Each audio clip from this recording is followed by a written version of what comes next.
बेटा कहता है ज़मीन बेच दे। बोले ज़मीन बेच दे क्या मतलब? बोले पुश्तैनी है, तेरे को दे के जाऊँगा, तू बेचना तो बेच देना। बोले बता मुझे मरेगा कब? बेटा तो ठान के बैठा है कि ज़मीन बेचनी है मुझे। ये कृषि प्रधान देश का हाल है। 2 फैक्ट्री वाले आज 100 फैक्ट्री के मालिक हो गए। जिसके पास 10 बीघे थे उसके पास 2 बीघे बच गए। गन्ने की बात करें, मैं ये बार बार कहता हूँ, गन्ने के लोग ज़्यादा समझते हैं। पलिया और गोला बजाज की 2 फैक्ट्रियाँ थी, अब उसकी चीनी की फैक्ट्रियाँ, अब उसकी 16 फैक्ट्री है, 15 काम कर रही हैं, 14 काम कर रही हैं। मुझे एक किसान बता दो जिसकी 2 बीघे हो और 14 बीघे हो गई हो। इसलिए लोगों का मन भंग हो रहा है आज सिस्टम से, खेती से नहीं कहूँगा, सिस्टम से मन भंग हो रहा है। सीबीआई इंक्वायरी करा दें हर किसान नेता पे, पहले शुरुआत मुझसे करें कि कितनी संपत्ति मेरे पास है, कितनी मेरे बाबा के पास थी, कहाँ से आई।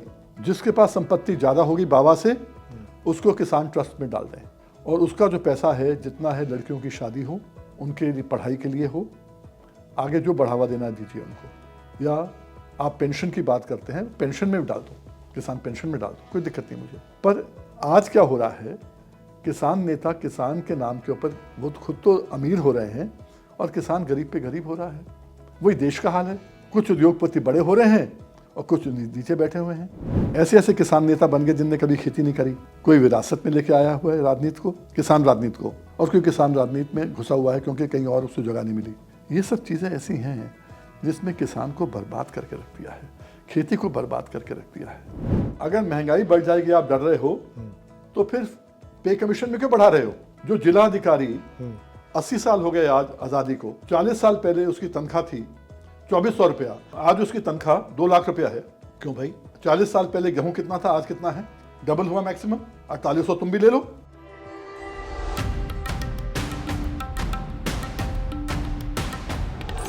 इस वक्त किसानों की जो सबसे बड़ी मांग है वो है एमएसपी की लीगल गारंटी, खेत को पानी, समय पे खाद, अच्छे बीज और फसल को दाम। सारी चीज़ों से किसान लड़ाई लड़ लेता है, लेकिन जब वो बाज़ार में जाता है तो उसका सच से सामना होता है और उसको ज़्यादातर ऐसे मौके आते हैं जब उनको फसलों का सही दाम नहीं मिलता। इसकी लड़ाई बहुत पहले से लड़ी जा रही है। इस वक्त आप अक्सर सुनते होंगे कि एमएसपी की लीगल गारंटी का मुद्दा किसानों के कोर इशू में है, कोर लिस्ट में है। लेकिन ये लड़ाई कोई आज की नहीं है, ये लड़ाई दशकों पुरानी है। दाम की जो लड़ाई है, एमएसपी की गारंटी की लड़ाई है, ये दशकों पुरानी लड़ाई है।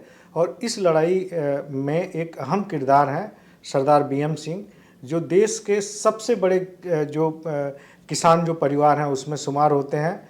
अक्सर इनके नेटवर्थ को लेकर के बहुत कंट्रोवर्सी खड़ी की जाती है और 2009 में कहा गया था कि 632 करोड़ की इनके पास संपत्ति है। बहरहाल वो मुद्दा एक अलग है। असल जो मुद्दा है इनके साथ जुड़ा हुआ वो है कि किसानों के जो हक की लड़ाई है अक्सर वो कोर्ट में ले जाते हैं। सड़क पे तो लड़ते ही हैं, लेकिन एक जो जहाँ से फैसला होता है वो जगह है कोर्ट, और वहाँ पे अक्सर इनके कई सारे मुद्दे जाते हैं।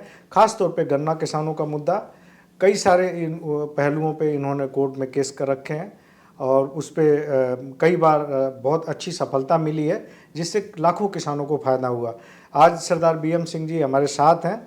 बहुत व्यस्ततम समय में से हमारे लिए वक्त निकाला है, तो सिंह साहब आपका बहुत बहुत स्वागत है। धन्यवाद। और जो सबसे बड़ा किसानों का आज भी सवाल है, आज़ादी के हम अमृत काल में जी रहे हैं, इतने साल हो गए, आज भी किसान उसी सवाल से संघर्ष कर रहा है जिसको लेकर के एमएसपी की शुरुआत की गई थी कि भाई उनको सही दाम मिल सके, एक पैकेज हो कि पानी, बीज, सब कुछ ठीक ठाक मिले, साथ में खरीद की व्यवस्था हो और उनको सही कीमत मिले।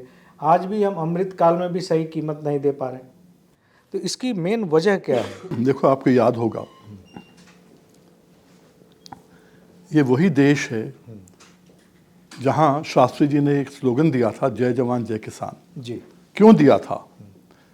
हम लाल गेहूं मंगा रहे थे क्योंकि यहाँ खाने पीने के लिए कमी थी। उस समय जो है फसल बहुत कम लगती थी, उपज कम थी, बिल्कुल, और उसकी पैदावार भी कम थी। PL 480 जिसको लाल गेहूं बोलते हैं, विदेश से मंगाया जाता था। तब हमने सोचा था कि जब यहाँ पर लोगों को, उस समय आपको याद है APC बना था, सन 65 की बात है जी, एग्रीकल्चर प्राइस कमीशन, जी जिसको बाद में आ गया CSEP। पर एग्रीकल्चर प्राइस कमीशन के पास दांत थे, वो बोलता था, सरकार सुनती थी। आज CSEP जो बोलती है, सरकार अपने हिसाब से 2 रुपये बढ़ा देगी, 3 बढ़ा देगी, कह के हमने सौगात दे दी। नतीजा ये है, आज ये मुद्दा नहीं है कि किसान को उसका हक नहीं मिल रहा। आज मेन मुद्दा ये है कि नौजवानों को रोजगार नहीं मिल रहा, उनको जीविका नहीं मिल रही। खेती जीविका थी, कृषि प्रधान देश है ये, खेती जीविका थी। जी मेरे जैसे लोग, मैं गर्व से कह सकता हूं, हिंदुस्तान के सबसे बड़े, एक बड़े स्कूल से, एक बड़े कॉलेज से पढ़ा हूं और खेती में चला गया। IAS कर सकता था। अब भी मैं उनके जो IAS ऑफिसर्स हैं, बहुत बारी उनको लेक्चर देना चाहता हूं, बुलाते हैं। किसान के बेटे में कमी नहीं है कहीं, पर किसान केवल ये देखता है कि जीविका तो मिले। अच्छा, आप जीविका मत दीजिए, खेती को जीरो कर दीजिए। परसों बजट आया है, खेती तो नाम के लिए उन्होंने कहा है, किसान का नाम तो नाम के लिए लिया है। किसान को दिया क्या? शून्य। क्या चाहते हैं? जो वर्ल्ड बैंक ने कहा था, वर्ल्ड बैंक ने क्या कहा था कि खेती को 60% से 6% पे ले आओ। वही कर रहे हैं ना। मैं तो कहता हूं, आप एक काम करो, उद्योग को इतना बढ़ा दो। हमारे यहाँ 650 जिले हैं, अब 700 हो गए होंगे। हाँ, 700 के आसपास जिले हैं। 650 700 जिले हैं। हर जिले में 10 बड़ी फैक्ट्री लगा दो। ना तो पैसा है, ना लगेगा, ना नॉमन तेल होगा, ना राधा नाचेगी। नहीं लगा सकते, पर लगा भी दो। फिर भी एक फैक्ट्री पे अगर आप 400-500 करोड़ रुपए खर्चा कर रहे हो, एक जिले में 10 फैक्ट्री लगा रहे हो, तो कितना आ गया? एक जिले में 4-5 हजार करोड़ रुपए लगा रहे हो जी। और कितनों को नौकरी मिलेगी? क्योंकि आजकल ऑटोमेशन का सवाल है, ज़माना है। 200-300 लोगों को नौकरी मिलेगी एक फैक्ट्री में, तो टोटल नौकरी मिलेगी 3000 लोगों को, 4000 लोगों को, 2000 लोगों को, एक पूरे जिले में। पूरे जिले में। और वो नौकरी के लिए बाहर से लोग आ जाएंगे। मैं स्किल्ड हूँ, आप अनस्किल्ड हो, वो अलग लड़ाई है। मैं तो कहता सारे लोकल मिलेगी। जहाँ 3 लाख लोग नौकरी मांग रहे हैं, जीविका मांग रहे हैं, उनको आप 3000 लोगों में निपटा दोगे। अगर 10 फैक्ट्री लगा लो, जो कि आपके दम नहीं है लगाने का 10-10 फैक्ट्री एक जिले में, तभी मैं कहता हूँ कि अगर आप MSP की गारंटी दे दोगे, खेती को जिंदा कर दोगे, किसान को अच्छा रेट दे दोगे।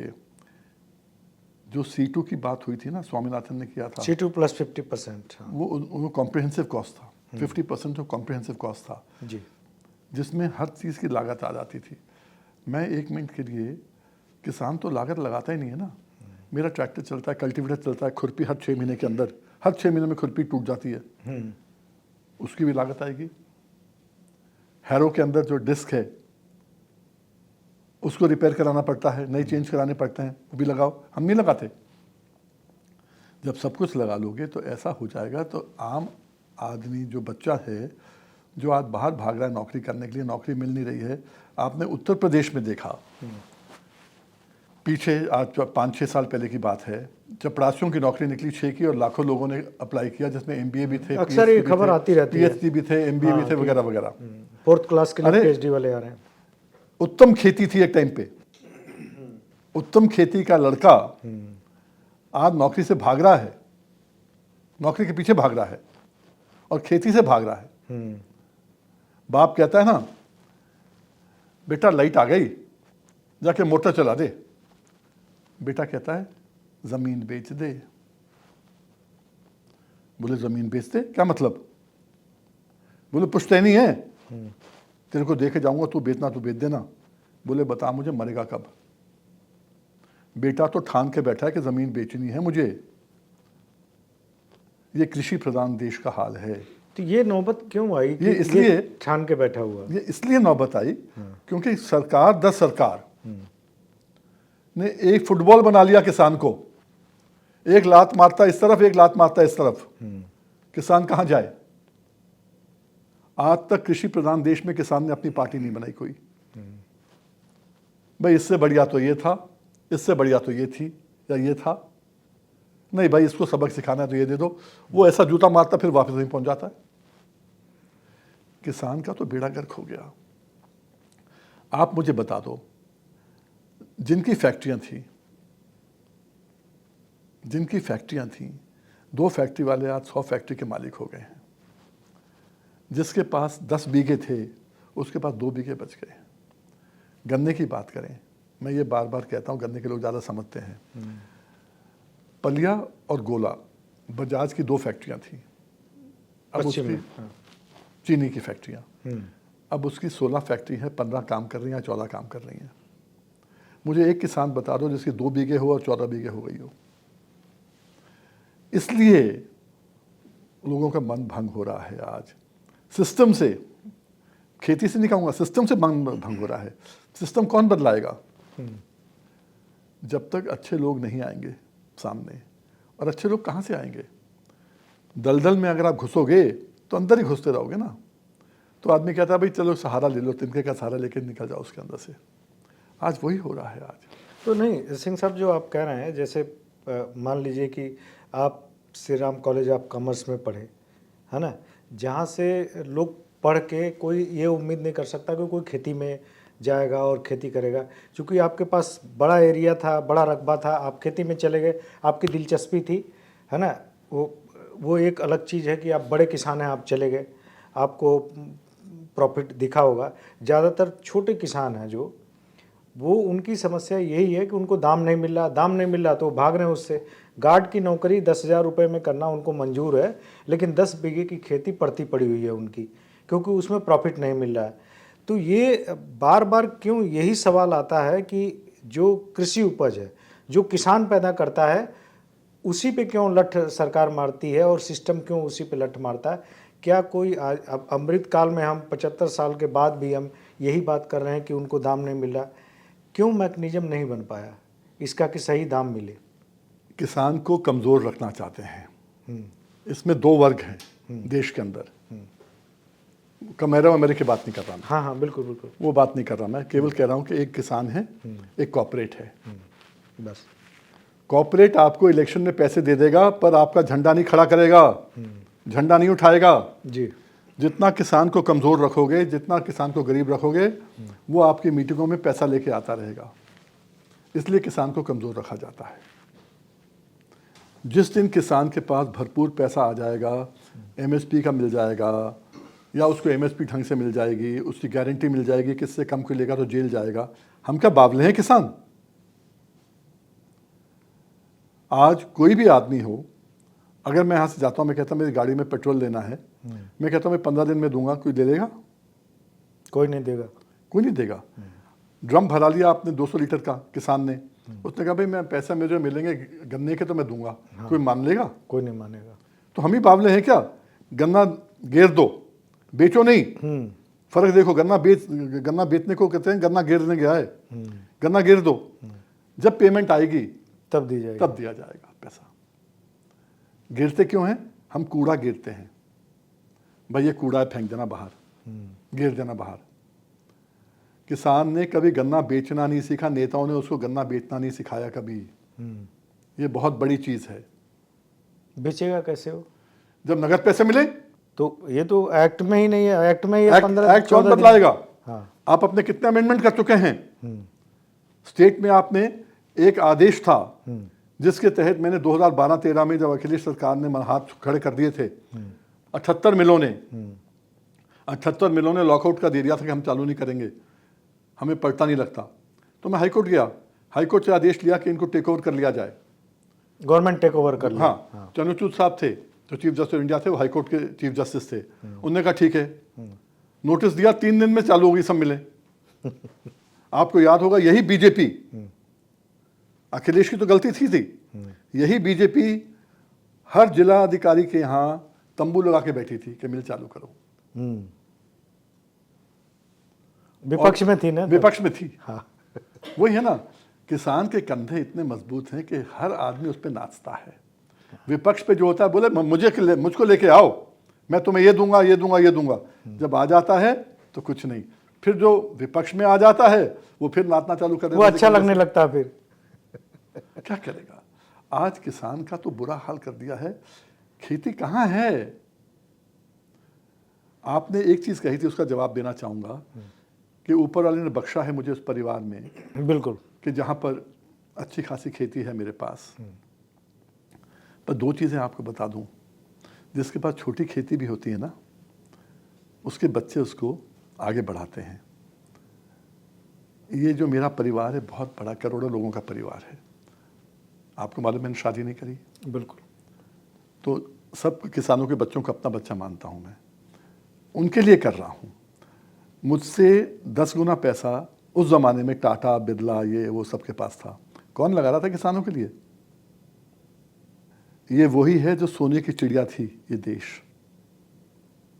ये देश को सूंघ के आए थे अंग्रेज़ कि यहाँ पर पैसा है, सोने की चिड़िया है, लूटने आ जाओ। ईस्ट इंडिया कंपनी के थ्रू आए थे। उस समय 25% जीडीपी देश का नहीं, पूरे वर्ल्ड का हिंदुस्तान से आता था। उस समय कौन सा टाटा था, कौन सा बिरला था, कौन सा अंबानी था, कौन सा अडानी था, कौन सा क्या था? कोई नहीं था। ना टाटा, ना बिरला, ना डालमिया, ना कोई। किसान था। आज किसान को आप उसके पूरा भरपूर रेट दे दो, आज फिर देश सोने की चिड़िया बन जाएगा। क्यों नहीं देते हो? आप आम आदमी के लिए, मैं आपको एक एग्जांपल या 2 एग्जांपल दूंगा केवल। बिल्कुल, सन 47 में हमारी आबादी थी 39 करोड़ थी, शायद 6 करोड़ वहाँ चले गई थी, 33 करोड़ बची थी। जी, उस समय सोने की चिड़िया की बात करता हूँ मैं, उस समय लगभग 75-80% एग्रीकल्चर पे डिपेंडेंट थे लोग। 75% होंगे, 80% होंगे, जो भी होंगे। जीडीपी में 50% के आसपास कंट्रीब्यूशन था। बिल्कुल, जीडीपी को तो कम करते रहते हैं ना। आज भी जो चीनी है वो शुगर मिल्स पे लग जाती है, कॉर्पोरेट इंडस्ट्री में चल जाती है। ये तो जीडीपी का तो खेल ही अलग हाँ, है। वो खेल है, फिर भी वो खेल ही अलग है। पर उस समय क्या था, बढ़ावा देना था कि भाई ठीक है, हर आम आदमी जिए। तो पहला पे कमीशन लागू हुआ था। अब हर 10 साल में एक पे कमीशन होता है, 8वां आ गया है, 7वें का हो गया है, 8वां भी लागू हो गया है, नहीं होगा मुझे मालूम नहीं, होने वाला होगा लागू। उस समय पे कमीशन के अंदर जो सबसे छोटा कर्मचारी होता है देश का, प्रदेश का, जिले का, वो होता है खलासी, चपड़ासी। उसकी 10 रुपये महीना तनख्वाह थी। 10 रुपये पहले कमीशन में, पहले पे कमीशन उससे पहले, हाँ, अच्छा, पे कमीशन से पहले, हाँ, पे कमीशन में 30 रुपये करती गई थी। अच्छा, जबकि उस समय आपको मालूम है मास्टर की तनख्वाह 40 रुपये थी, फौजी की तनख्वाह 30 रुपये थी। गांव में यही होते हैं, मास्टर होता है, फौजी होता है, या हाँ, पहले इतना सारा स्कोप नहीं था ना, यही था। बिल्कुल, मैं कोई MBA नहीं करता था, कुछ नहीं, बाहर नहीं जाता था वगैरह वगैरह। वही 30 रुपये वाले की 7वें पे कमीशन में 22,500 हो गई। क्यों? क्योंकि महंगाई हो रही है। अगर उस चपरासी के लिए महंगाई हो रही है तो किसान के लिए महंगाई नहीं हो रही। अगर आप उसको ज़्यादा पैसा दे रहे हो तो वो इसलिए दे रहे हो क्योंकि वो आपको ज़्यादा दे सकता है। 1000 गुना से ऊपर बढ़ गया, अब 52,000 के आसपास आ गया है 8वें पे कमीशन में। कितना हो गया? 10 रुपये से 30 रुपये से लगा लो कितना हो गया, कितना टाइम हो गया, 1000-2000 गुना हो गया। वहीं पर ही गेहूं का ले लो आप। उस समय गेहूं सेर होता था, उस समय किलो नहीं होता था, सेर था और आना था। 40 किलो का मन था। मन तो बहुत कम लेते थे, सेर की बात कर रहा हूँ मैं, तो किलो की बात कर रहा हूँ। किलो और सेर, 6 आने का एक सेर मिलती थी गेहूं। मैंने भी देखा नहीं, मैंने भी सुना ही है। 6 आने का एक मन सेर, एक सेर गेहूं होती थी। वहीं 6 आने के आसपास एक सेर चीनी होती थी। अब आप लगा लो कहाँ पहुंच गई 1 किलो। 30 रुपये किलो भी नहीं है गेहूं आज, हमारा 24 रुपये बिकता है। 30 रुपये में तो पेट में दर्द हो जाता सरकार के। मैं वही आपसे कह रहा हूँ ना, 100 गुना नहीं बढ़ा। हाँ, जबकि जिन लोगों को जो खरीदने वाले हैं उनका 1000 गुना उनको दे दिया, भत्ता दे दिया उनको। खरीदने वाले को भत्ता दे दो और उसको वापस लौटाने किसान को, तो ये डिस्पैरिटी तो आएगी ना, किसान के बुरे हाल होंगे ही होंगे। यही मेन चीज़, कारण यही है कि किसान को उसकी जगह दिखाने के लिए इन्होंने इतना कमज़ोर रखा है कि किसान कमज़ोर रहेगा तो हमारा झंडा उठाएगा, किसान कमज़ोर रहेगा तो जय जयकार करेगा, किसान कमज़ोर होगा। और इतना मैं फैक्ट्रियों में सस्ते श्रमिक मिलेंगे, मैं आपसे कह दूं, ये भी है। किसान को किसी पार्टी ने इस लायक नहीं रखा कि वो नेता बन जाए। आज जो किसान के घर से आता है उसको मालूम है कि एक टिकट एमएलए का या एमपी का 2 करोड़ से लेकर 5 करोड़ का बिकता है।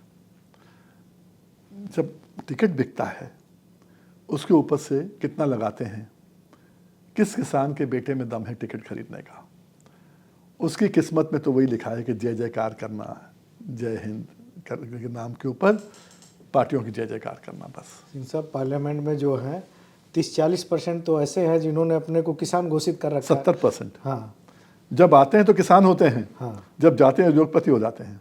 नहीं डिक्लेयर कर रखा है किसान। डिक्लेयर करते हैं, अगली बार देखना क्या डिक्लेयर करते हैं। हाँ, सेकंड टाइम जब आते हैं तो किसान डिक्लेयर नहीं करते। मैंने बहुत बार देखा ही है। अच्छा, पहली बार आएंगे तो किसान का बेटा कहेंगे अपने आप को। अरे किसान का बेटा क्यों कहोगे तुम? कृषि प्रधान देश है, कहो मेरा बेटा खेती करता है, ये मत कहो मेरा बाप खेती करता था। मेरा बेटा खेती करता है, मजा आया ना फिर उसमें बात में।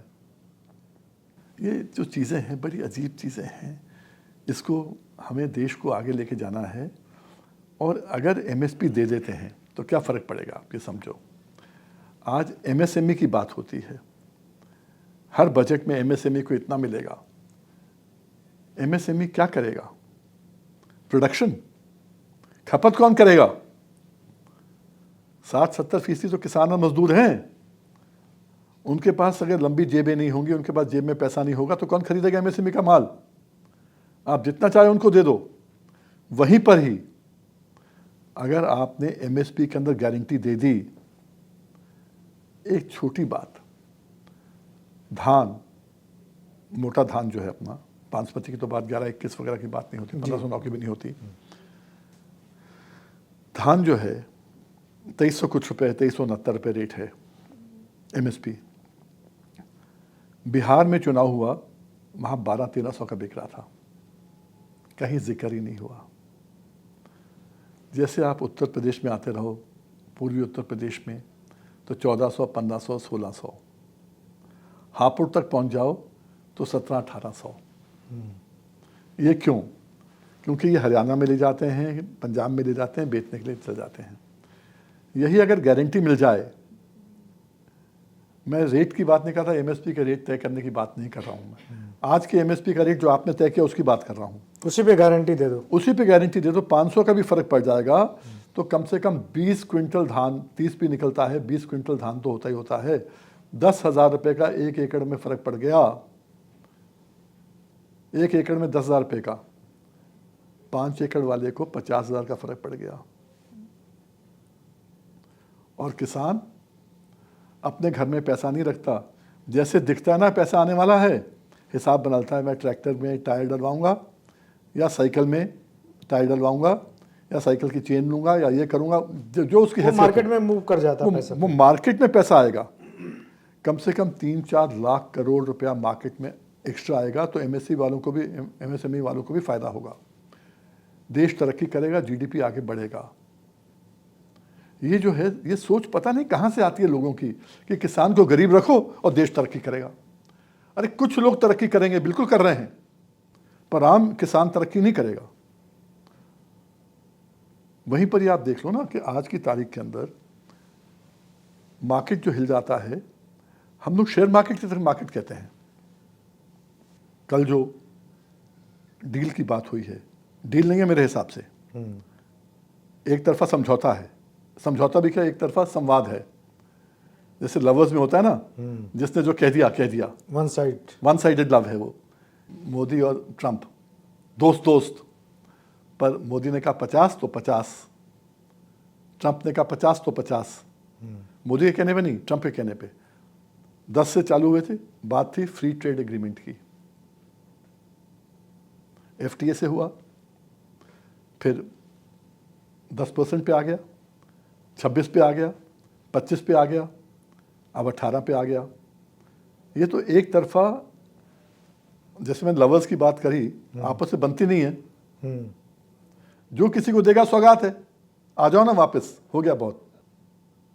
पर ये डील नहीं है ये। वैसे ही शेयर मार्केट की बात मैं कर रहा था, शेयर मार्केट को इसी को डील मान रहे हैं।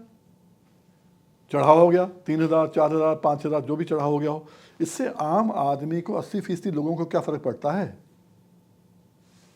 ये मेरी समझ से बाहर है। इस पे भी आएंगे सिंह साहब। ये जो एक बार महाराष्ट्र में मुझे याद है कि वहाँ पे एपीएमसी में ये बात तय हुई थी, एक कोई रेगुलेशन आया था कि आपको एमएसपी एक बेंचमार्क होगा, इससे आप नीचे नहीं जाएंगे। 6-7 साल पुरानी। हाँ, 6-7 साल पुराने। 15 दिन में रोल बैक हो गया। एक आदेश जबलपुर हाई कोर्ट का है, जिस आपको पता ही होगा, है ना। तो ये गाहे बगाहे कहीं छिटपुट इस तरह की कोशिश चलती रहती है, लेकिन जो मार्केट फोर्सेज हैं, जो भी व्यापारी हैं, उद्योगपति हैं, एफएमसीजी कंपनियां हैं, कहीं कौन लोग हैं जो इसमें सबसे बड़ी बाधा बन जाते हैं कि वो नहीं चाहते कि गारंटेड कोई प्राइस मिले। जैसे मान लीजिए कि मक्के का दाम 2400 है, आज वो 1500-1600 पे बिक रहा है प्रति क्विंटल, लेकिन 71 रुपये लीटर एथेनॉल का दाम तय है, और वो तय है। तो एथेनॉल का दाम जो इंडस्ट्री प्रोडक्ट बना रही है उसका दाम फिक्स है, लेकिन मक्के का दाम फिक्स नहीं है। तो ये दो तरह की पॉलिसी कैसे बनती है, और कौन लोग हैं जो बार बार ये बाधा बनते हैं? बहुत सीधी बात है ये। किसान किसान नहीं है आज। इलेक्शन के समय जात बरादरी में उतर जाता है। जाट है, गुजर है, सैनी है, त्यागी है, ठाकुर है, ब्राह्मण है, लोध है, वगैरह वगैरह, जो भी है। अब तो सीधा है हिंदू है या मुसलमान है, अब तो सीधा मामला है। इसलिए जो है कोई सरकार परवाह नहीं करती आपके बारे में। वरना 40-50% एक तरफ हो और सरकार परवाह ना करे।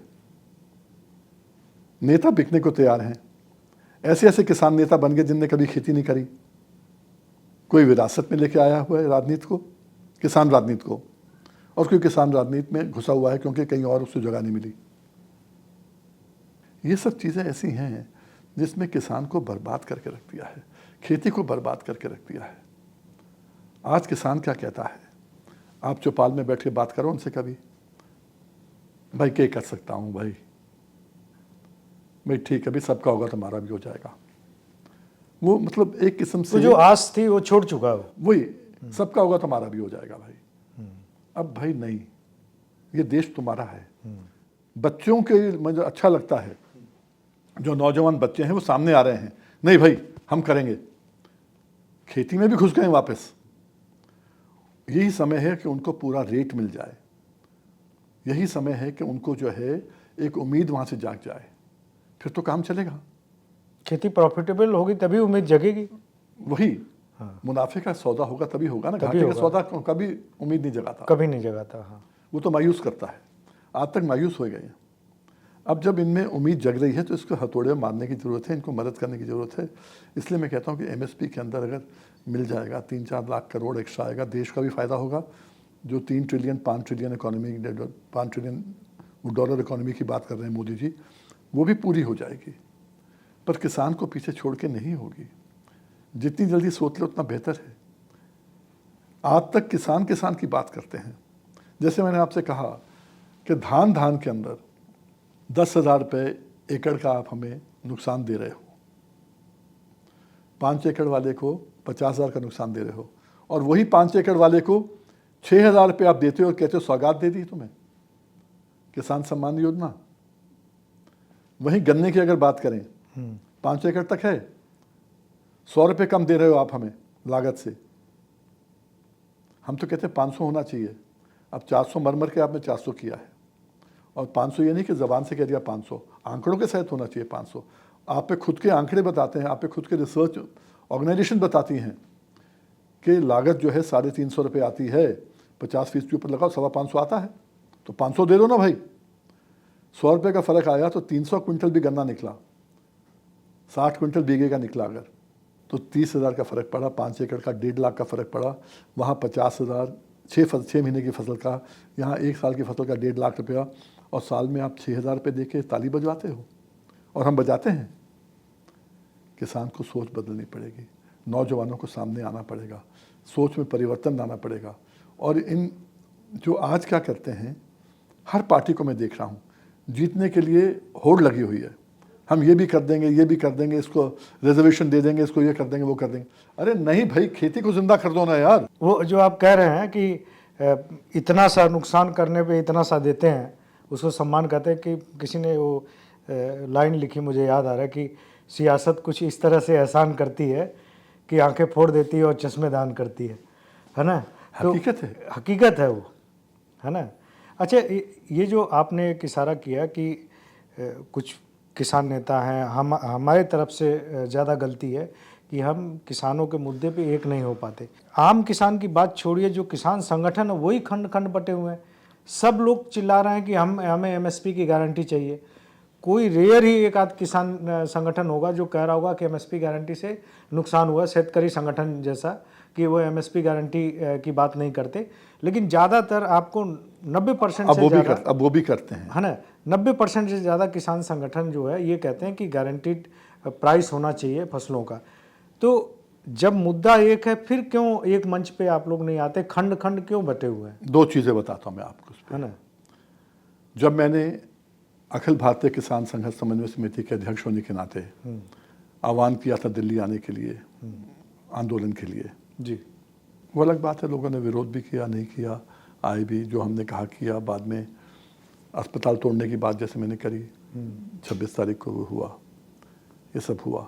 उस समय जो लोग थे, जो आए थे, आप उनके निकाल लो। अभी जब मुझे बाहर निकाला गया या मैं निकल गया, जो भी कहना चाहो, मैं मुझे कोई इतराज़ नहीं है। हाँ, क्योंकि आज सब कहते हैं वीएम सिंह ने सही किया। उस समय लोग कोई गाली भी निकालते थे, कहते बिक गया, क्या हो गया।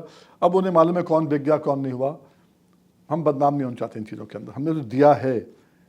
कोई किसान बता दे कि उसको 4-5 लाख रुपया प्रति एकड़ का घाटा हुआ है या फ़ायदा नहीं हुआ हो, उत्तर प्रदेश का जो गन्ना लगाता है पिछले 25 साल में मेरे कारण, जो चाहेगा इनाम देंगे। उस पे भी आएंगे। नहीं, हाँ। सुनिए ना, उस समय ये सब नेताओं की जो आप बात कर रहे हो, सब ने कहा था वीएम सिंह बात करता है एमएसपी गारंटी की, ये हमारा मुद्दा ही नहीं है। आप अपने निकाल लें आर्काइव्स, आपको सबका नहीं हो, मुझसे ले लेना, मेरे पास सब पड़ी हैं। सब ने कहा था वीएम सिंह जो कह रहा है कि एमएसपी की गारंटी दे देंगे तो मामला खत्म हो जाएगा। बोले हमारा मुद्दा ही नहीं है, ये एमएसपी का मुद्दा ही नहीं है हमारा। आज 3 साल बाद, जब आपको याद होगा पंडेर वगैरह जब मेरे पास आए थे, 2022 की बात नहीं, 24 की बात है, ये फरवरी 24 की बात है। उन्होंने कहा था जी आंदोलन आपके बिना चलेगा नहीं, आप फिर इसमें आ जाओ वापस, हम लोग कर रहे हैं फलां तारीख को। मैंने कहा तुम लोग तो मना कर रहे थे मुझे, वहाँ तो 22 भी हैं कि वीएम सिंह एमएसपी की गारंटी की। बोले अब एमएसपी गारंटी की ही बात करेंगे हम। अब हमें समझ में आ गई। मैं कहा 3-3 साल बाद अगर तुम किसान की बात समझ में आएगी तुम्हें, तब तक तो किसान कहाँ के कहाँ पहुँच गया होगा, वो तो ज़ीरो हो जाएगा तब तक तो। मुझे कैंसर है, मुझे इलाज आज चाहिए। 3 साल बाद तुम कहते हो भाई ठीक है अब हम तुम्हारा इलाज कर रहे हैं, मैं तो उपज गया ना तब तक।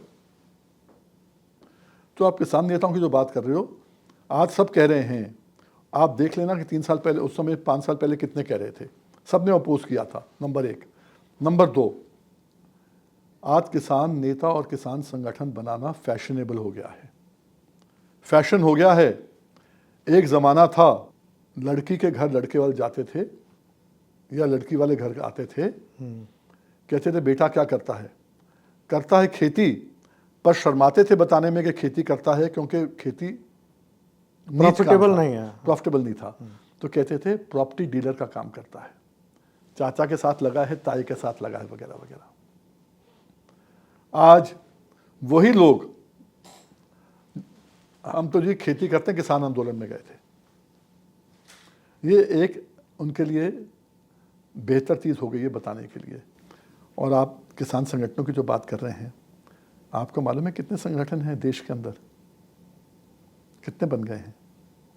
एक ज़माना था जब टिकैत साहब ने मुझे उत्तराधिकारी अपना बनाया था, मैंने मना कर दिया, अलग बात है, वो तो रिकॉर्डिंग पड़ी उनकी।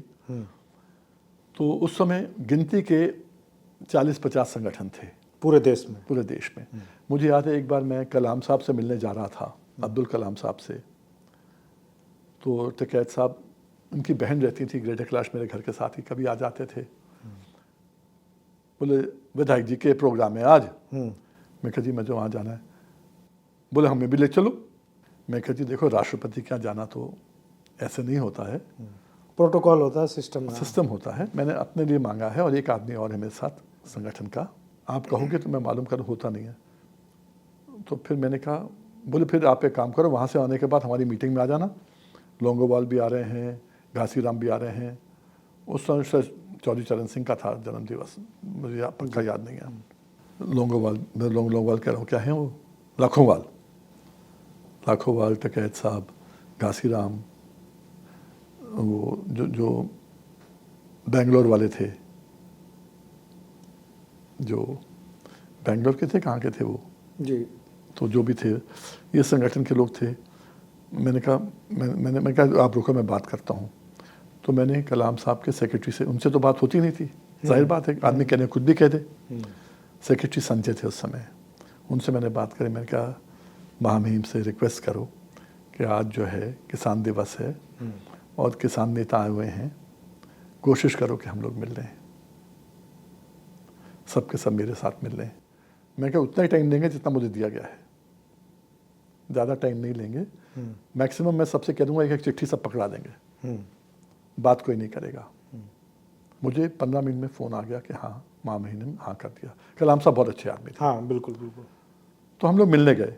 मिलने कैसे गए, वहीं पर ही साइट पे हम पहुँचे, इनकी गाड़ियाँ वहाँ से आ गई, हमें ले गई और वहीं वापस छोड़ दिया। बहुत अच्छा किया। वहाँ पर मैंने एक चीज़ कही जो मैं आपसे बताना चाह रहा था। उस समय एक तो छोटे से संगठन बहुत कम थे और मैंने महामहिम से एक चीज़ कही सबके सामने, पहले सबसे बात कर ली और मैं चाहूँगा कि आपके माध्यम से ये बात जाए। मैंने कहा जी कृषि प्रधान देश है ये, कृषक जो है वही आत्महत्या कर रहा है, वही भीख मांग रहा है, मुझे दे दो ना, थोड़ा सा बढ़ा दो, थोड़ा सा बढ़ा दो। और हमारी आवाज़ पार्लियामेंट में उठती नहीं है, जो थोड़ी आवाज़ उठाता हम ताली बजाते हैं, बहुत बढ़िया बहुत बढ़िया बहुत बढ़िया काम किया। आप एक काम कर दो तो कलाम साहब, महामहिम जी एक काम कर दो। बोले क्या? मैं लिख के ले गया था उनके लिए। मैंने कहा हम 7 नेता बैठे हैं, देश के सब बड़े नेता मानते हैं अपने आप को, इनमें से एक नेता को राज्यसभा में भेज दो और हमारी सहमति है कि टकैत, बड़े टकैत साहब को भेज दो। महेंद्र सिंह टकैत थे, इनको पहले भेज दो तो सबके लिए रास्ता खुल जाएगा, धीरे धीरे सब पहुंच जाएंगे। नहीं पहुंचेंगे तो हमारी आवाज़ तो रहेगी। वो अंग्रेजी में ज़्यादा बात करते थे, हिंदी कम करते थे, सीख रहे थे। प्यार से उन्होंने मुझसे कहा, मुझे सबको याद होगा वो तो, मुझे सब चोर, सब चोर। ठीक है, समझ गए उनका उत्तर क्या था कि मेरे हाथ में नहीं है कुछ। पर यही है कि किसान की आवाज़ पार्लियामेंट में नहीं है। जितनी बातें लोग करते हैं किसान किसान किसान, ऑपोजिशन में किसान की बात होती है। अखिलेश को देख लो, गन्ने के अंदर 2000 करोड़ किसने मारा था हमारा ब्याज का? अखिलेश सरकार ने मंत्रिमंडल से नुकसान किया था। अभी मैंने 2 महीने पहले हाईकोर्ट से एक आदेश दिया बहुत बड़ा, भूमि अधिग्रहण के ऊपर, जो हम लड़ाई लड़ रहे थे मोदी सरकार के साथ 2014 में, जो वापस हो गया था जी, ऑर्डिनेंस जो वापस हो गए थे।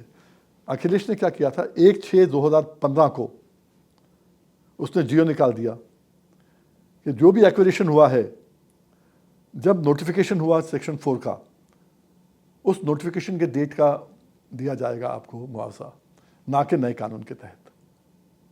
अच्छा, किसान मालूम ही नहीं, या तो हम बात कर लें या काम कर लें। लुट गया किसान।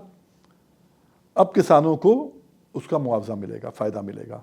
कोर्ट ने 3 महीने का टाइम दिया है, जिसको नहीं मालूम हो वो भी उसका फ़ायदा उठाए, जिसको कम रेट मिला हो ज़्यादा रेट मिले।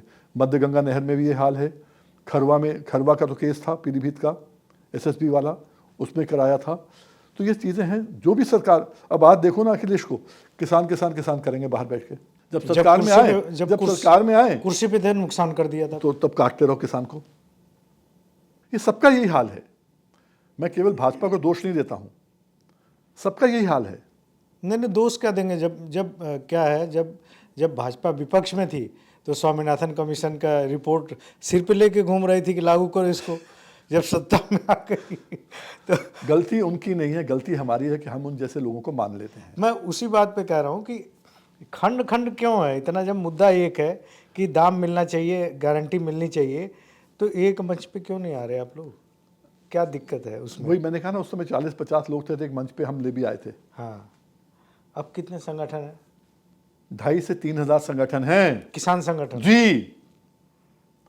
मैंने एक कॉन्फ्रेंस में कह दिया था 400-500, तो मुझे फटाफट टोका गया एक अच्छे अधिकारी द्वारा। बोले सर आर यू अवेयर, अभी 3,000 टच करने वाले हैं। आज ये हाल हो गया है, जिस आप जिला अध्यक्ष को हटा दोगे वो कल राष्ट्रीय अध्यक्ष बन जाएगा, किसी किसान मोर्चे का अपना रजिस्टर करा लेगा भाई और राष्ट्रीय अध्यक्ष बन जाएगा।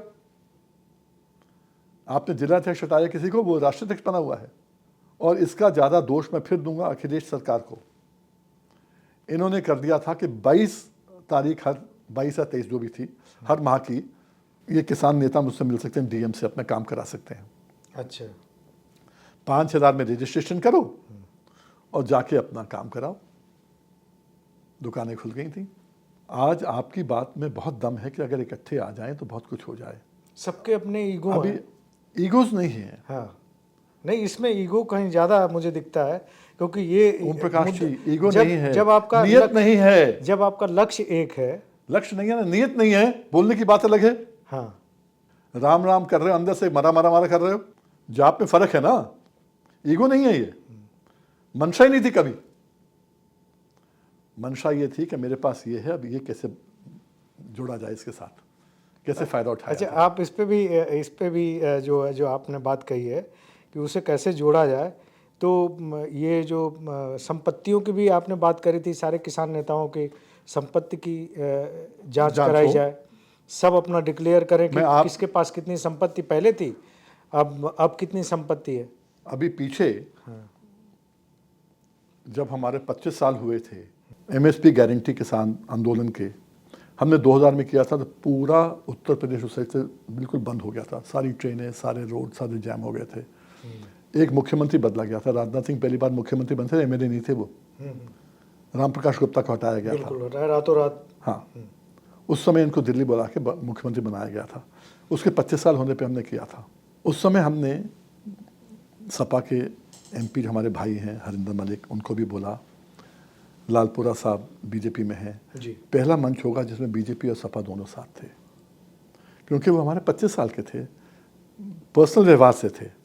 बाकी एमपी हों क्या हों फर्क ये नहीं कब की पड़ता। बात है?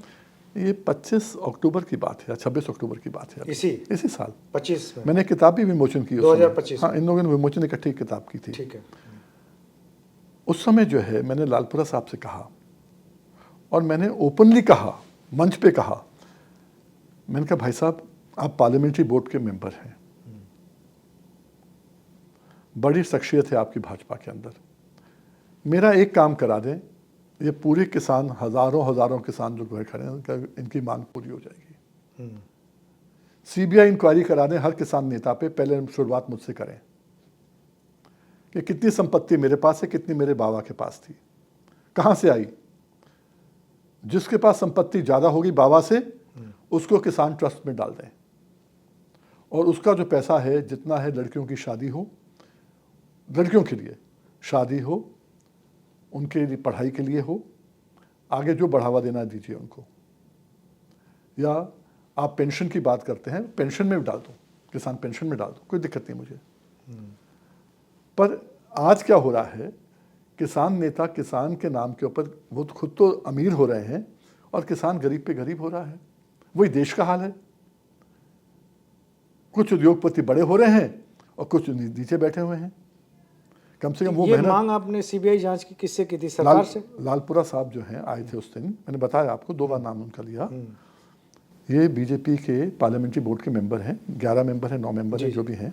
मोदी जी भी हैं, अमित शाह भी हैं, राजनाथ सिंह भी हैं, पहले नड्डा जी थे, अब उनके नवीन जी होंगे।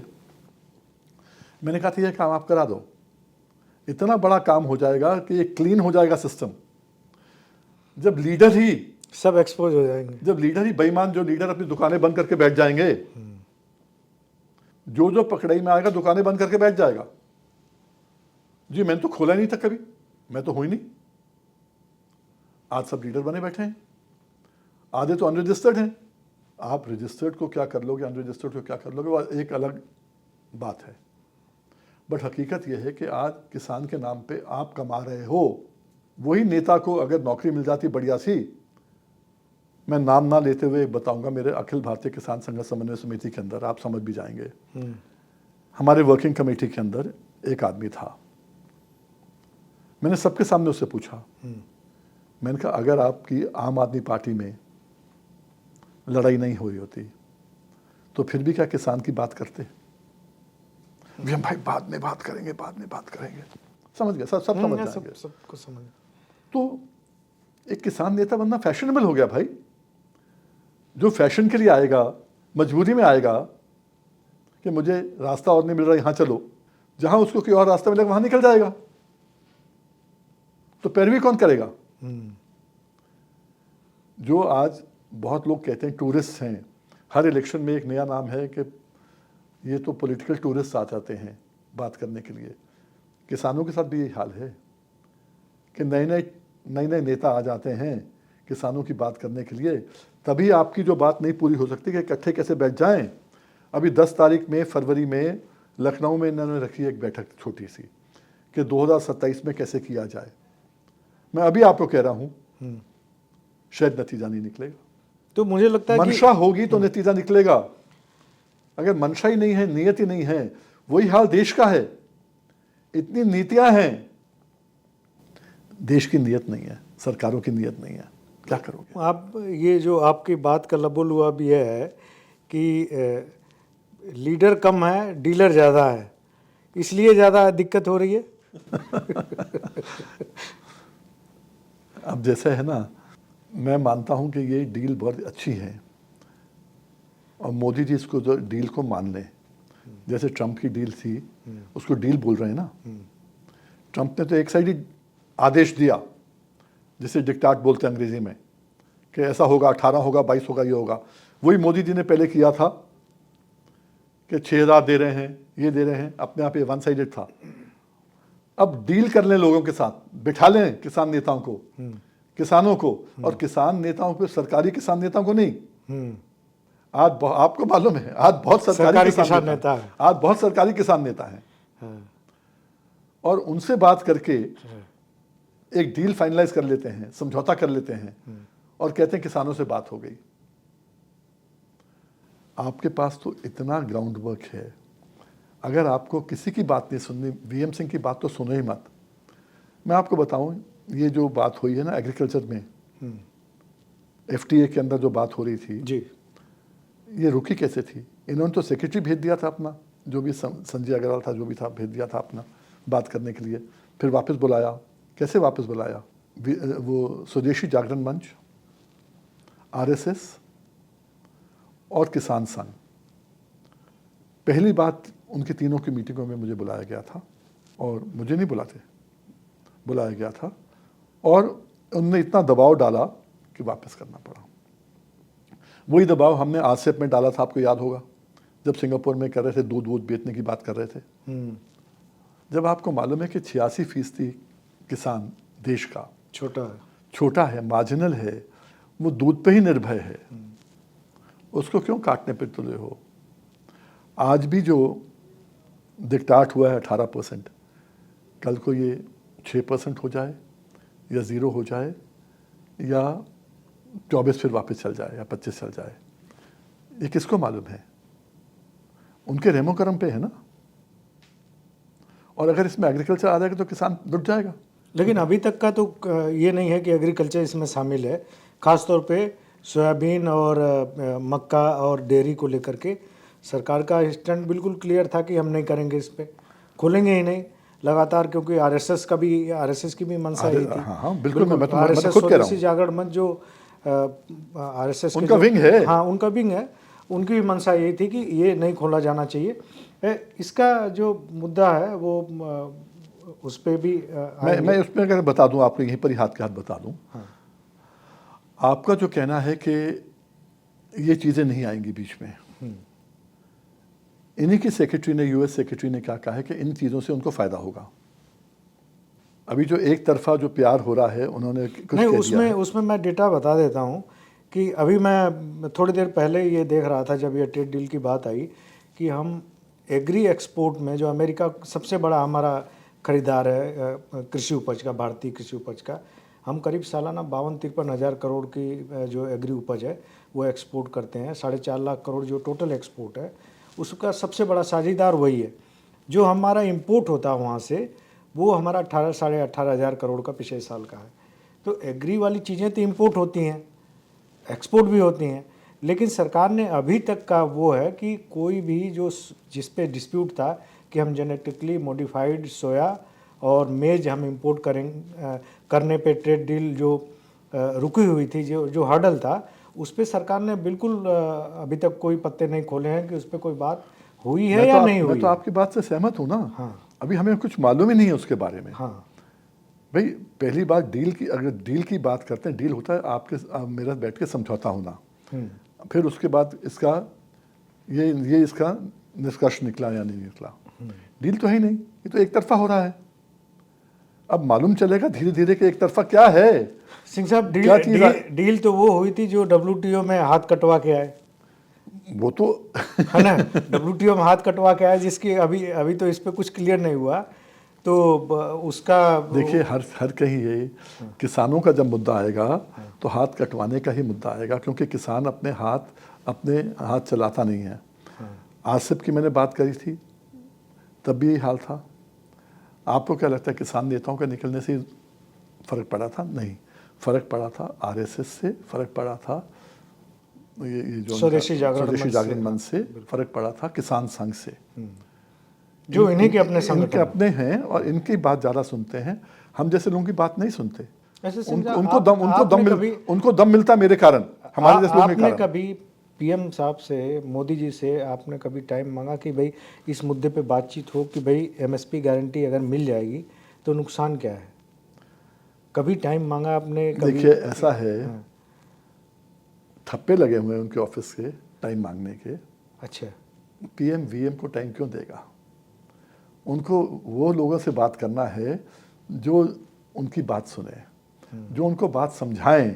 भाई मेरे जैसे आदमी तो जो सही बात होगी तो हाथ जोड़ के मान लेंगे, गलत बात होगी तो मुंह पे कहेंगे भी गलत है, इसको ऐसे कर लीजिए, रास्ता बताएंगे। तो PM VM को टाइम नहीं देगा?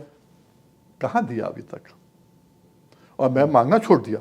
पिछली बार 2 साल से मैंने नहीं मांगा अब टाइम। अच्छा, टाइम नहीं मांगा। 2 साल से नहीं मांगा। अच्छा। 9 साल मांग लिया, बहुत है भाई, भीख मांग रहे हैं क्या?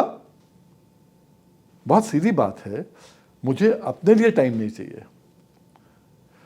आपने मुझे दुखी भी किया मेरी प्रॉपर्टीज को लेकर, कि जैसे हर आदमी को करते हैं कि ED लगा दो, ये लगा दो, वो लगा दो।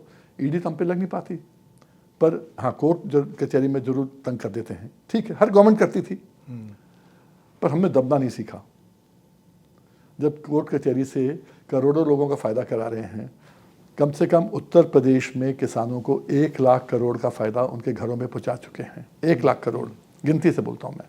अच्छा, ED वाली आपने बात कही, इसमें क्या सिंह साहब, ED वाली आपने बात कही और संपत्ति वाली बात की। अक्सर आपके संपत्ति को लेके बात होती है और उस पे मेनका जी से, बरूड जी से रिश्तों पे भी बात होती है।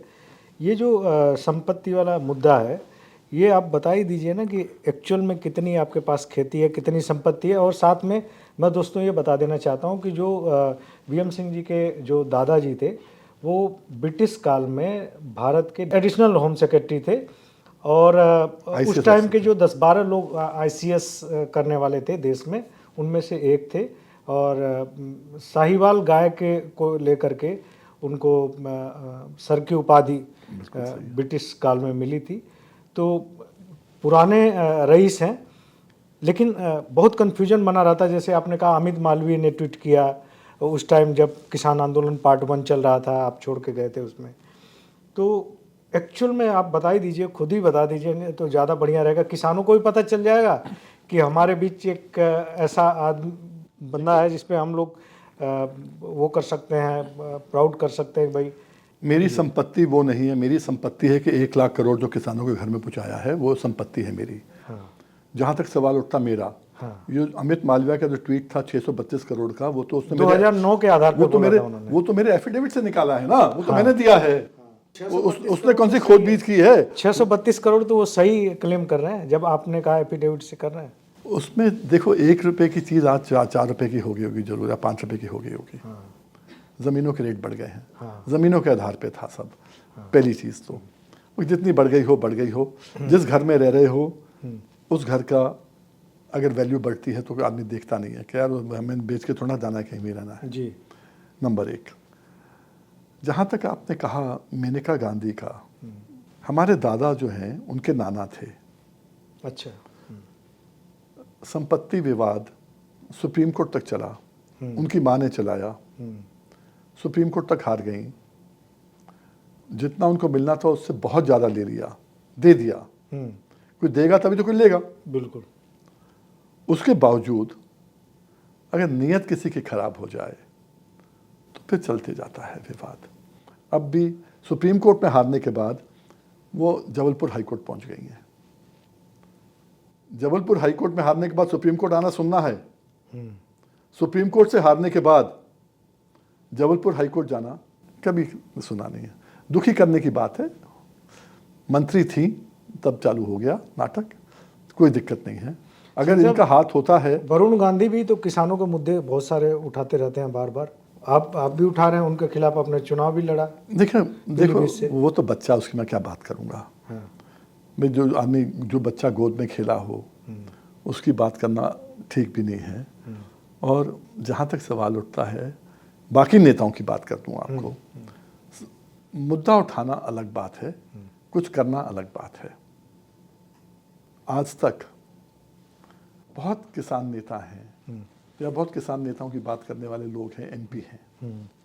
जब सरकार में थे तब तो बोले नहीं, जब सरकार से बाहर हो जाते हैं बोल देते हैं, या सरकार में रहते हुए बोलते हैं तो इस्तीफा दे देना, ये करो नहीं तो मैं छोड़ूंगा। मंत्री हैं, नहीं किसान ठीक कर रहा है, नहीं भाई अल्टीमेटम दो, नहीं करोगे तो मैं जा रहा हूं। किसान नेताओं की बात, मैं किसानों की बात कर रहा हूं जो नेता बात करते हैं, पर्टिकुलर बात नहीं कर रहा, वरुण की बात नहीं कर रहा मैं। वरुण भी नहीं, उसका नाम फिरोज है। वरुण तो बोला जाता है, फिरोज वरुण गांधी है, उनका पासपोर्ट देखोगे फिरोज वरुण गांधी है। छोड़ो। अच्छा। वो बात अलग है। मैंने कहा बच्चा है, उसकी क्या बात करूं मैं। जैसे मैंने कहा करोड़ों बच्चे हैं।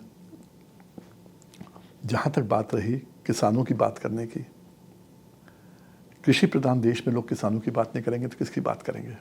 एक अभी मनरेगा के ऊपर इतना मामला उठ गया, मनरेगा के नाम महात्मा गांधी का नाम चेंज करके ये कर दिया वो कर दिया, उस पर उठ गया मामला। दोनों पक्षों से कहता हूं मैं, उठाने वालों से भी और जिन्होंने बदलाया उनके नाम से भी। क्या फर्क पड़ जाएगा, नाम कुछ भी दे दो। असल क्या है, मनरेगा को खेती के साथ जोड़ दोगे तो किसान को फायदा होगा।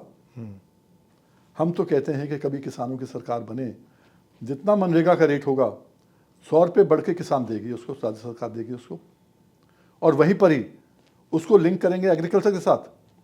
जो मैंडेज हैं, ये नहीं होगा कि एक ही रोड 4 बार बन रही है, एक ही नाली 10 बार बन रही है।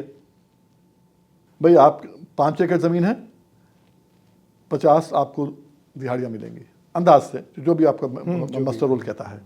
उसमें आप क्या करोगे, भाई मैं 100 रुपये तो दे रहा हूँ तेरे को एक्स्ट्रा, मुझे लेबर मिल रही है 100 रुपये में 700 के बदले, अब आज 600-700 हो गई मार्केट का रेट, मालूम है आपको। 100 रुपये में लेबर मिल रही है मुझे। अब उसमें जो है, मैं इसलिए कह रहा हूँ कि हो सकता है ये सुन के कोई इनको अकल आ जाए नेताओं को, वो खिलाएगा भी पिलाएगा भी मजदूर को, काम भी लेगा। नहीं मैं भी साथ कर रहा हूँ, तू भी कर, उसको लेबर सस्ती मिल रही है। आज देहात में सामाजिक निगरानी रहेगी उसको कि आज काम कर रहा है या नहीं कर रहा है। आज देहात में क्या होता है, बच्चे हॉस्टल में पढ़ रहे हैं, बोर्डिंग में पढ़ रहे हैं, घर जाते हैं, बाप कहता है बेटा तूड़ी पड़ी है वहाँ पर, भूसा, तूड़ी भूसा जो एक ही बात है, उसको उठा के बोंगे में डाल दे, पसीना पसीना। वो कहता मैं नहीं करता ये काम। पर जब लेबर नहीं मिल रही तो करना पड़ेगा भाई, लेबर इतनी महंगी हो गई है। तो वही मनरेगा की जो बात है, मनरेगा को अगर कन्वर्ट कर दो, एग्रीकल्चर से लिंक कर दो, उनका भी भला इनका भी भला। नहीं, छोटी छोटी बातें समझ नहीं आती इनकी। इस पे एक बार नीति आयोग ने बैठक भी की थी और एक जो राज्यपालों की कमेटी थी बनी थी एग्रीकल्चर को लेकर के सुझाव देने के लिए, जब कोविंद साहब राष्ट्रपति थे तो उन्होंने उनके निर्देश पे बनी थी। उस कमेटी ने भी सुझाव दिया था कि इसको जोड़ा जाना चाहिए, लेकिन सरकार ने उस पर अमल नहीं किया। अभी सिंह साहब इस वक्त जो है कोई ऐसा दिखता है, किसी से उम्मीद दिखती है किसी लीडर से कि किसान की कोई बात पार्लियामेंट में कर पाए? जैसे आपने बार बार कहा कि पार्लियामेंट में हमारी बात करने वाला कोई है नहीं, किसानों के नाम पे एफिडेविट में लिख के कि हम किसान हैं और वहाँ बहुत सारे लोग पहुँचे हुए हैं, किसी से भी तो कोई उम्मीद होगी आपकी कि ये आदमी गया है वहाँ पे हमारी बात उठाएगा? या बिल्कुल ये है कि हम देखो, आज की तारीख किसी पे में भरोसा किसान नहीं। क्या किसी मुद्दे पे जो असली देश के मुद्दे हैं कोई उठाने को तैयार नहीं है। अभी देश का मुद्दा, हम तो छोटे लोग हैं किसान, मैं अपनी बात नहीं कर रहा, वैसे किसानों की बात कर, छोटे लोग हैं। बड़े लोग कौन हैं? जो जहाज में जाते हैं। आज जहाज जब देखो गिर रहे हैं, बुरे हाल हो रहे हैं। ईमानदारी से बताऊं, हाँ, जब मोदी जी आए थे 2014 में, मेरा अकेला संगठन था जिसने सपोर्ट किया था मोदी को खुल के। जनरल वीके सिंह साथ थे मेरे उस समय। उनने कहा कि मैं जाना चाहता हूं। मैंने कहा बिल्कुल जाओ। गन्ने से अन्ना में गए, अन्ना से मोदी में गए। और उनने बड़ा सीधा कहा था, राजनाथ सिंह उस समय थे अध्यक्ष, कि राजनाथ सिंह जी ने कहा है आप दोनों मंत्री बनोगे, बीएम सिंह को बोलो साथ आ जाए। मैंने कहा नहीं, ये मुद्दे ये हैं। एमएसपी भी उसमें था, गन्ने का ब्याज भी था, गन्ने का रेट भी था, 5 मुद्दे थे मेरे। बोले हमारी सरकार नहीं है। मैं कहा सरकार नहीं, आप तो केवल कह रहे हो सरकार बनेगी तो हम करेंगे, हम अपने आप कर लेंगे। बोले नहीं, मंत्री बन के खुद करना। मैं कहा मंत्री बन के कुछ नहीं कोई कर सकता। वही मैंने जनरल वीके सिंह जब मंत्री बनते हैं, मिलने जाना ही होता है, शिष्टाचार है। मैंने कहा अब करो कुछ। बोले हाथ में नहीं है कुछ। तो उम्मीद की जहाँ तक बात है, मुझे बहुत उम्मीद थी उस समय मोदी जी से। आपको याद होगा राकेश टिकैत साहब का बेटा जो है छोटा, वो लड़ा था अमरोहा से 2014 में। बिल्कुल। अजीत सिंह की पार्टी से, अजीत सिंह मंत्री थे, उड़ान मंत्री थे मनमोहन सिंह के, सरकार के अंदर थे। बिल्कुल। सरकारी पार्टी से लड़ा था। अजीत सिंह और इनका टाइप था। अमरोहा से लड़े थे। वो अलग बात है कि वोट 8,000 पड़े, 9,000 पड़े, 18 लाख, वो अलग बात है। पर उस समय भी जो है हालात ऐसे थे कि किसान कहीं ना कहीं डगमगा रहा था। और हमने बार बार कहा कि नहीं, इसमें ज़रूरत है एक अच्छे नेतृत्व की, और मोदी जी लीडरशिप दे सकते हैं। आज भी मैं कहता हूं आपको, जबकि मेरे आप जितने बयान देखोगे मोदी के खिलाफ हैं। बिल्कुल। अगर मोदी और अमित शाह चाहें, आज भी बहुत कुछ कर सकते हैं, क्योंकि गन्ना विभाग देश के अंदर है ही नहीं। उत्तर प्रदेश में मिलेगा, पंजाब में मिलेगा, आपको बिहार में मिलेगा, हर स्टेट में जहां गन्ना लगता मिलेगा आपको। महाराष्ट्र तो ही है, महाराष्ट्र है, कर्नाटका है, तेलंगाना, हर कहीं है, आंध्रा है, देश में नहीं है। जबकि आपको हैरानी होगी ओम प्रकाश जी, आप तो बहुत जानकार हैं इन चीज़ों के, सबसे ज़्यादा वोटर गन्ना लगाने वाला देश में है। उत्तर प्रदेश की अगर बात करें, धान गेहूं वाले से ज़्यादा वोटर है। सुनिए। उत्तर प्रदेश की अगर बात करें, बाबा योगी जी ने पिछले चुनाव में 22 में बार बार कहा था कि 47,20,000 किसानों को, गन्ना किसानों को मैंने पेमेंट कराया या किया। उनने कहा था किया, तब कराया। छोड़ो, सट्टा घर में एक होता है। 5-5 वोटर भी अगर हुए, 7-7, 8-8 वोटर होते हैं, तो 2.5 करोड़ वोटर हो गए। कटाई करने वाले, सिलाई करने वाले मिला लोगे तो 3-4 का। उसके ऊपर जिनके पास सट्टा नहीं है, जमीन विरासत में उनकी चढ़ी नहीं है, या ठेके पे ली है जमीन, 1.5-2 करोड़ वैसे हैं। 5 करोड़ हो गए। 20 करोड़ में से अगर 5 करोड़ वो हुए तो कितने हुए? देश में आज कम से कम 14-15 करोड़ वोटर गन्ना किसान और गन्ना किसान से जुड़ी फसलों से हैं। या तो कटाई करते हैं, छिलाई करते हैं, जो भी हैं, वो गन्ना किसान के हैं। तो पर उसमें मैं जो बात कर रहा हूं आपसे, उम्मीद वाली बात है। गन्ने का डिपार्टमेंट क्यों नहीं है देश के अंदर? अगर एक गन्ने का डिपार्टमेंट आ जाएगा और गन्ना यहाँ से मॉनिटर हो जाएगा ढंग से, शुगर केन कंट्रोल ऑर्डर तो है, पर उसकी पैरवी करने वाला कोई नहीं है कि क्या होना चाहिए क्या नहीं होना चाहिए। राज्य सरकारों से पूछ लो, उनके पास अपना कंट्रोल और अपने एक्ट्स हैं। एसेंशियल कमोडिटी एक्ट के तहत जो शुगर केन कंट्रोल ऑर्डर 66 में आया था, 55 में था, फिर 66 में आया था, उसके तहत इनको मालूम होना चाहिए ना कि क्या करना क्या नहीं करना। कौन करेगा? आपको डिपार्टमेंट ही नहीं है। अगर मैं आपसे पूछूं अभी, आपसे नहीं, आपको मालूम होगा, किसी और से पूछूं जो आपके श्रोता के, उनसे पूछूं कि भाई गन्ना किस विभाग में आता है, कहेंगे कृषि। गलत है, बिल्कुल गलत है। खाद्यान्न में आता है। हाँ, खाद्यान्न में आता है। आज 90% लोगों को मालूम ही नहीं है। तो उम्मीद की बात है जिस दिन मोदी जी की बात अटक जाएगी या अमित शाह की बात अटक जाएगी, उस दिन तब्दीली आ जाएगी। अगर गवर्नमेंट चेंज होती है किसी और में नहीं, अगर राहुल गांधी की बात में अटक जाएगी तो तब्दीली आ जाएगी। नहीं, वो भी अभी एमएसपी की बात कर रहे हैं, लेकिन जब उनकी सरकार थी 2007 में तो उन्होंने लिख के दिया हुआ कि अगर ये 1.5 गुना दे दिया तो मार्केट की पूरी व्यवस्था खराब हो जाएगी। रिटर्न में दिया हुआ, देखिए ऐसा है ना। और जो आप कह रहे हैं सिंह साहब कि ये जो गन्ने की बात कर रहे हैं, गन्ने से ही एक चीज़ मैं जोड़ रहा हूँ कि जब जो मिनिमम सेलिंग प्राइस चीनी का 33 रुपये मान लीजिए तय है कि 33 रुपये किलो से कम कीमत पे एमएसपी से कम कोई लेगा तो नहीं मिलेगी। अपराध है ना, ठीक है, वही हम चाहते वो हैं। नहीं मिलेगी। एमएसपी तो वही किसान के लिए क्यों नहीं होता? प्राइस के बदले हम चाहते हैं मिनिमम सपोर्ट प्राइस। हाँ, वो क्यों नहीं होता? पर हमें मिनिमम सेल प्राइस ही दे दो ना यार। उद्योगपतियों जैसे दो चीज़ों का है, एथेनॉल में एथेनॉल का दाम तय है, मक्के का दाम तय नहीं है। अब चीनी का दाम तय है, बाकी जो जो जो चीज़ें किसान की हैं उसका दाम तय नहीं है। जो मैंने आपको शुरू में बताया था, जब पे कमीशन बने थे, किसान की जो चीज़ें होती हैं वो 100 गुना बढ़ी हैं और बाकी चीज़ें महंगाई भट्टा 1000 गुना बढ़ गया, 2000 गुना, 5000 गुना बढ़ गया। तो किसान के साथ तो मतभेद होता है। ये उसी को दूर करने की बात है कि जिस दिन ये चाहेंगे दूर हो जाएगा, पर मंशा होनी चाहिए, नियत होनी चाहिए दूर करने तो मेन आपका कहना कि चाह ही नहीं रहे। किसके दबाव में नहीं चाह रहे हैं? कौन लोग हैं जो देखिए, पहली चीज़ तो मैं मानता हूँ, आप देखिए, आप तो अर्थशास्त्र बहुत बढ़िया से जानते हैं, समझते हैं, चीज़ों को अलग अलग फ्रंट पे उठाते भी हैं।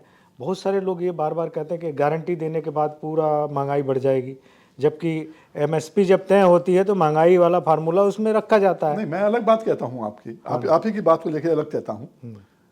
अगर महंगाई बढ़ जाएगी, आप डर रहे हो, तो फिर पे कमीशन में क्यों बढ़ा रहे हो?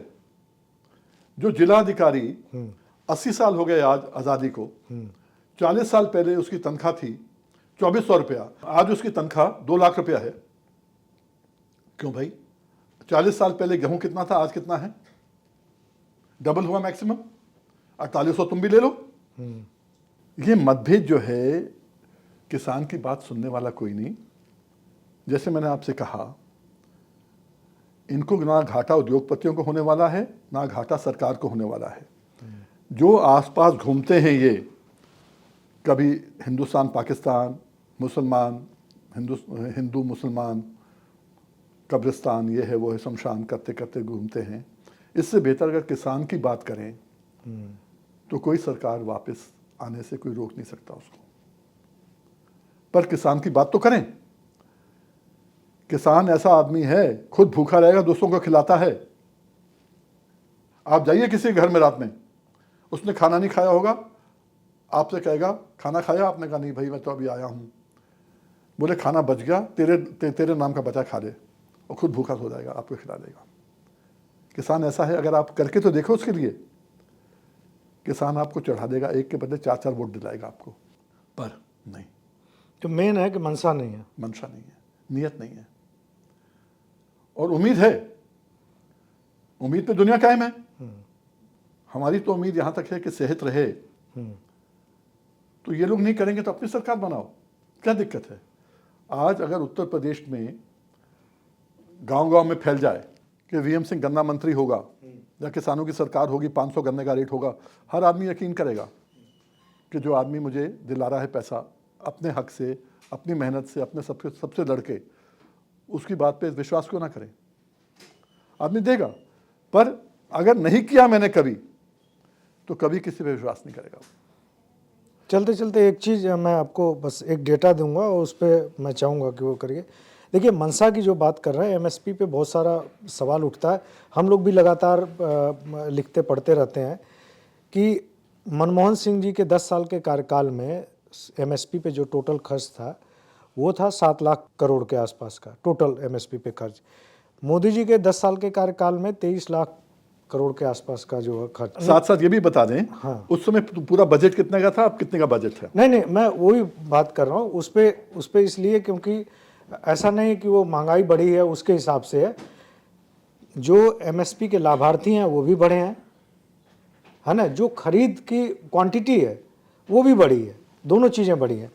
तो मनसा की बात तो बिल्कुल ये नहीं किया जा सकता कि मनसा ही नहीं है, कहीं ना कहीं कोई ऐसा गारंटी वाले में कोई ऐसा पेज तो फंसा हुआ है जिसकी वजह से सरकार मनसा नहीं होती तो खरीद और वो नहीं बढ़ाती बेनिफिशियरी को। जो आप कह रहे हो खरीद क्यों हो रही है, हाँ, मेरी समझ में खरीद इसलिए हो रही है कि मुझे वोट लेने हैं। 80 करोड़ लोगों को राशन देना है, इसलिए खरीद रहा हूं मैं। रेट इसलिए कम रख रहा हूं मैं रेट, C2 + 50% नहीं दे रहा क्योंकि मुझे खरीदना है और मुफ्त देना है। ये बहुत चीज़ें हैं, ये डिबेटेबल है, 1 घंटे का पूरा प्रोग्राम इस पे होगा। पर हकीकत ये है, जिस दिन नियत हो जाएगी उस दिन किसान का भला हो जाएगा, और किसान का भला हो जाए तो वो इनको सर माथे पे चढ़ाएगा। किसान नाशुक्रा नहीं होता, पर आप उसके लिए करेंगे तो होगा, नहीं करेंगे तो किसान जूता भी उठाता है। खास तौर पे फसलों के दाम को लेकर के, एमएसपी की गारंटी के लेके, किसान जो पॉलिटिक्स है उसको लेकर के सरदार बीएम सिंह जी से बहुत सारगर्भित बातचीत हुई। उम्मीद है कि आप लोगों को ये पॉडकास्ट पसंद आएगा, और अगली कड़ी में आप किसे सुनना चाहते हैं, किस विषय पे बातचीत करना चाहते हैं, हमें ज़रूर आप लोग लिख सकते हैं। और जो भी जिस भी सब्जेक्ट पे आप लोग चाहेंगे, हम कोशिश करेंगे कि उस पे बातचीत करें। तो फिलहाल आज के लिए इजाज़त दीजिए, धन्यवाद। Thank you.